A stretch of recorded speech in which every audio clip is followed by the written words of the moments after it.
Miss Ellen Germain, welcome to Thessaloniki and to grtimes.gr. Thank you for the opportunity to meet you and spend the day with you. I would like to begin by asking you about your role as the special envoy for Holocaust issues, as many people do not really know what this role is, what it's that you do, and why does the United States have a special envoy specifically dedicated to pursuing issues related to the Holocaust. Well, first, thank you very much for giving me the opportunity to talk about what I do and why the State Department has a special envoy for Holocaust issues. I'm delighted to be in Greece and particularly in Thessaloniki to talk about these issues. So my office, the Office of the Special Envoy for Holocaust Issues, was established in 1999. And basically we describe our mission as seeking a measure of justice for Holocaust survivors and their heirs.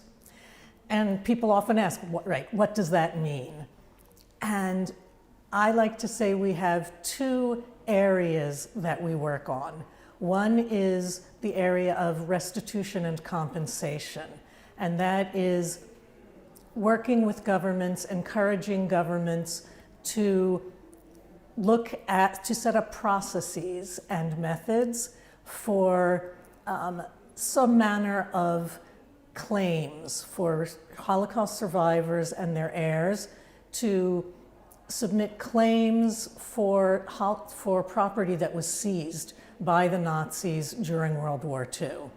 And many countries have set up processes for that because 47 countries in 2009 signed an agreement called the Terezin Declaration, which is a non-binding agreement, but just committed those countries to addressing the problem of illegally seized property by the Nazis. So that is one piece of what we do, and that is sort of more classic diplomacy and working with foreign governments to find equitable ways to address these issues and ways that take into consideration the current situation as well of people who may be living in those properties and so on. So it's complicated.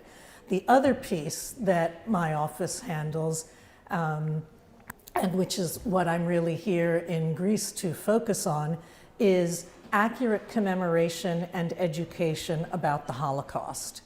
And this is very important because particularly these days we are seeing a rise in anti-Semitism around the world, in the United States, in Europe, and a rise in Holocaust distortion and denial, particularly with the use of online tools.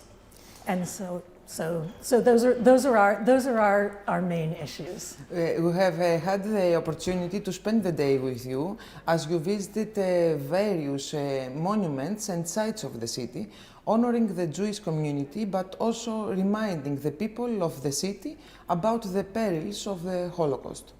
Can you please tell us more about your visit to Thessaloniki?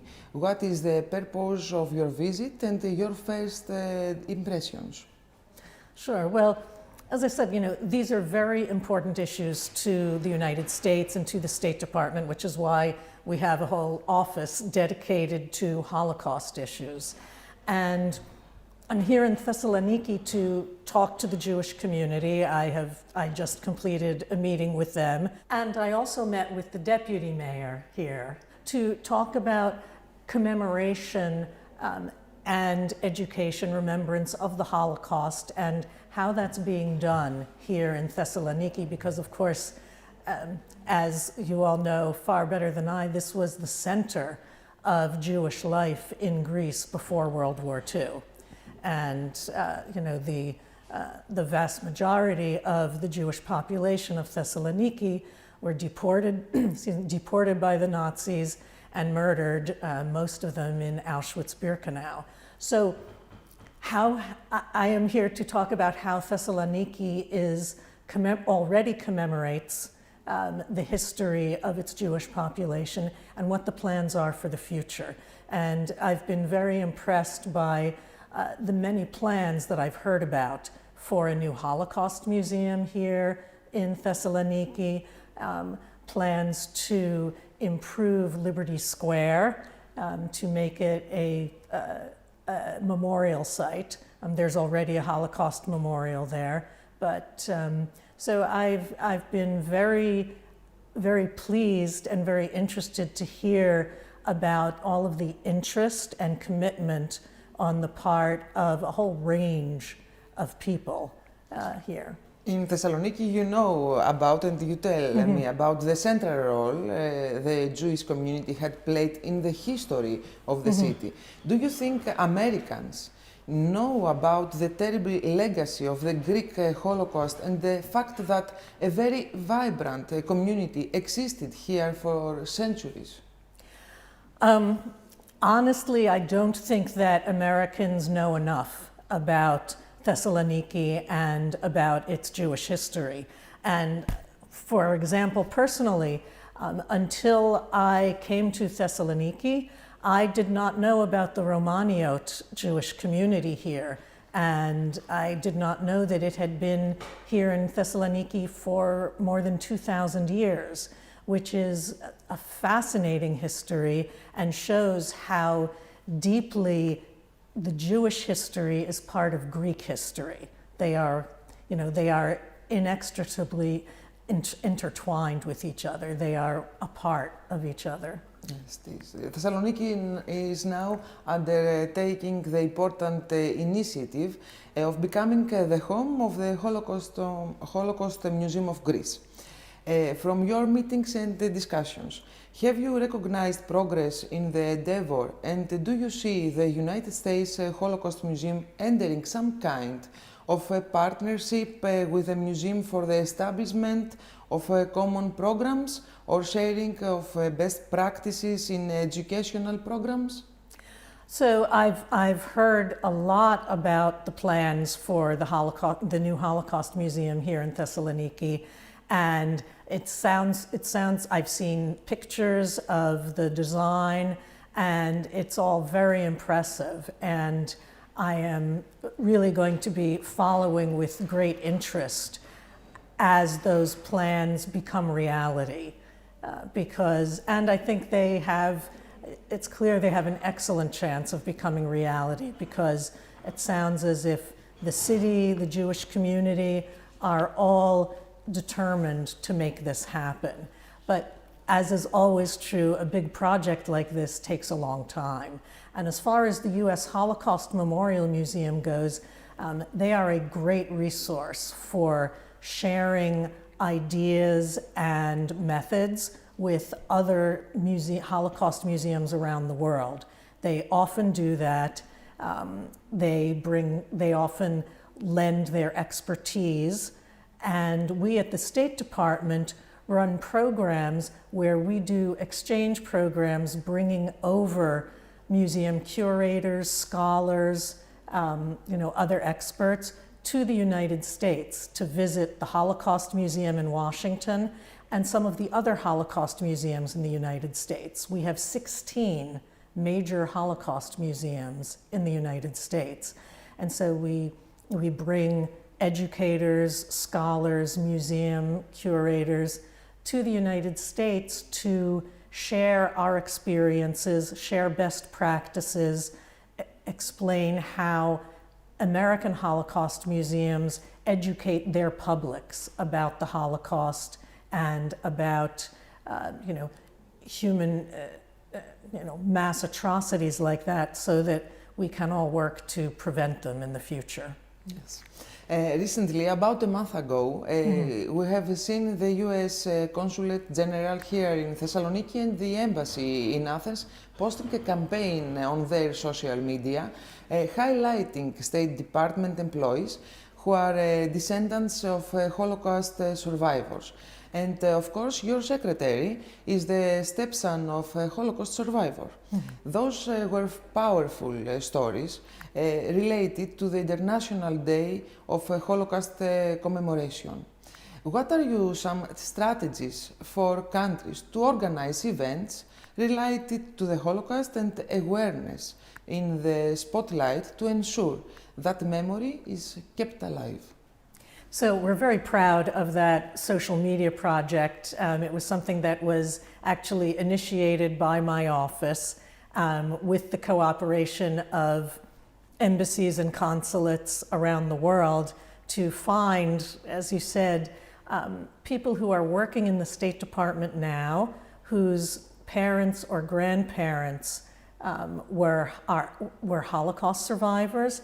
And these are our colleagues at the State Department talking about how that experience, their parents' experience, their grandparents' experience, helped them, motivated them to enter public service, to become diplomats, to serve their country.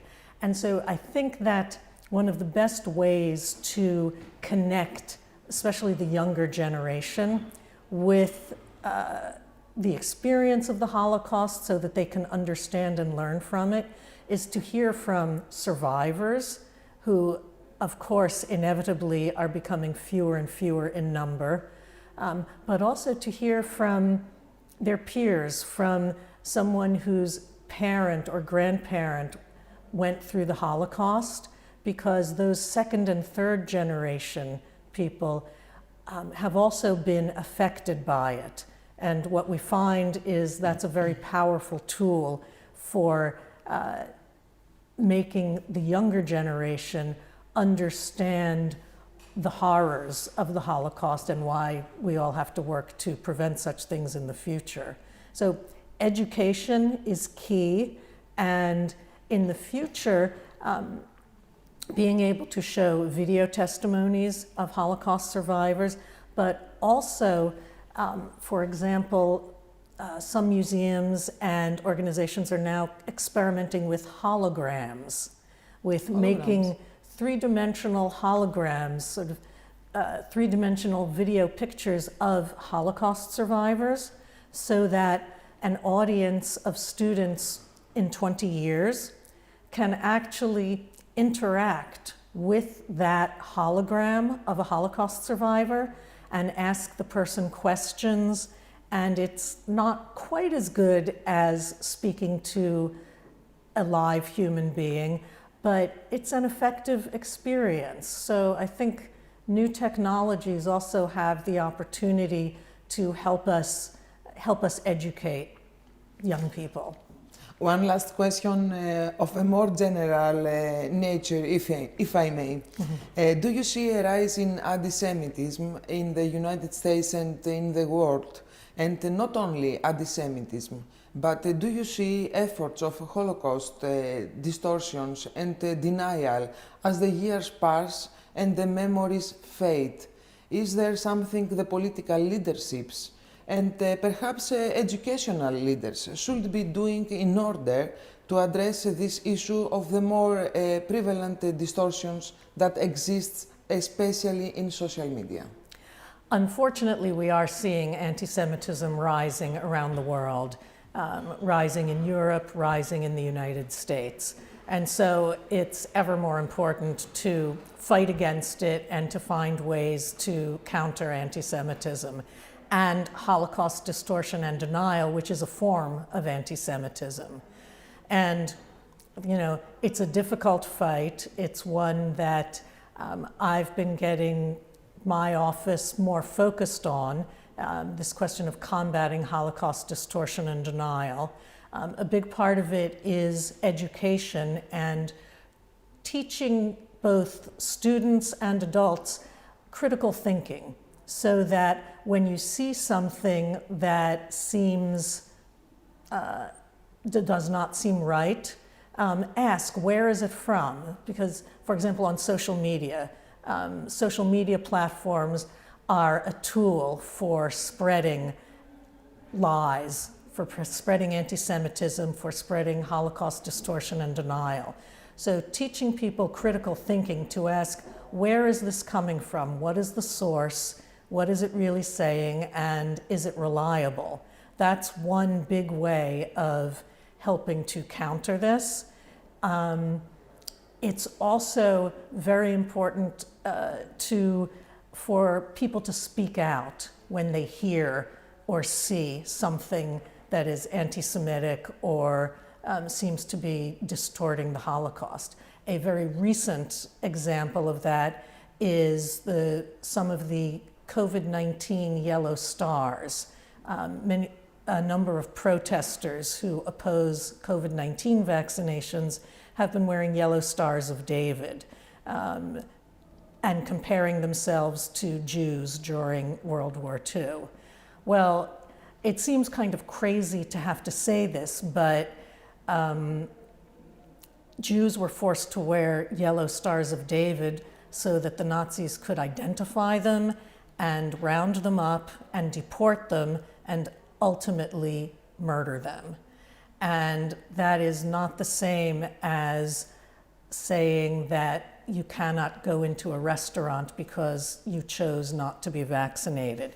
So creating a false equivalence between the suffering of Jews during World War II, during the Holocaust, and basically a measure like vaccination that is being taken to protect public health, that's a false comparison, and it diminishes the tragedy of the Holocaust and diminishes the suffering of the victims of the Holocaust. Ms. Germain, thank you very much for this interview. Welcome to Thessaloniki. Thank you so much for giving me the opportunity to talk with you.